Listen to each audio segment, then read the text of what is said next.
After Jesus returned to heaven, his disciples remained with the awesome task of taking the gospel to the whole world. Filled with the Holy Spirit, these men and women proclaimed the message they had received with boldness and power, reaching out to all corners of the then known world.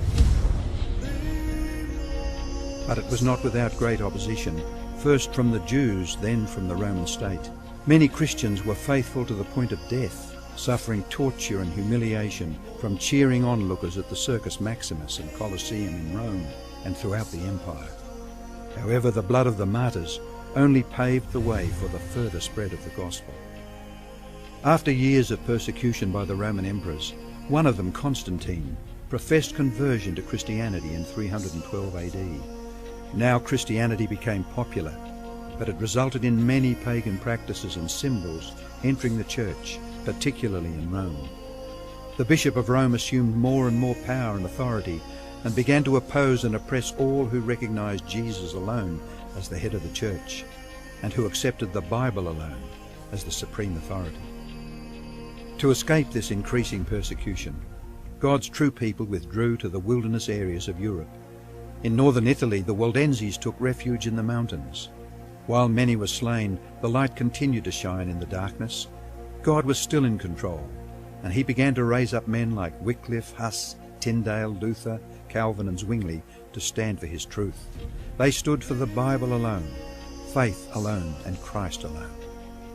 In 1798, in fulfillment of Bible prophecy in the book of Daniel, the religious and political supremacy of the Roman Church was temporarily reduced when General Berthier removed Pope Pius VI from his throne.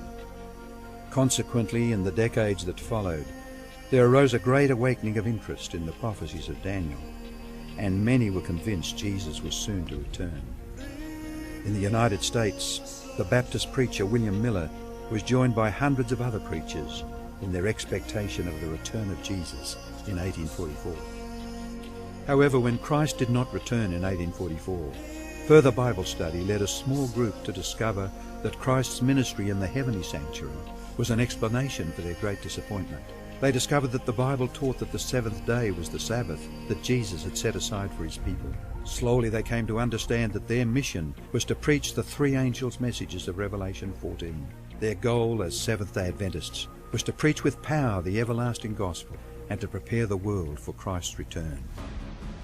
More than 160 years have now passed, years that have brought 2 world wars, numerous military campaigns, financial depression, the rise of atheism and secularism, as well as a booming world population, with natural disasters increasing in frequency and intensity. Today, the Church's mission and message is more relevant and urgent than ever in its history. Jesus is coming soon, and the world must be warned. Prepare to meet your God.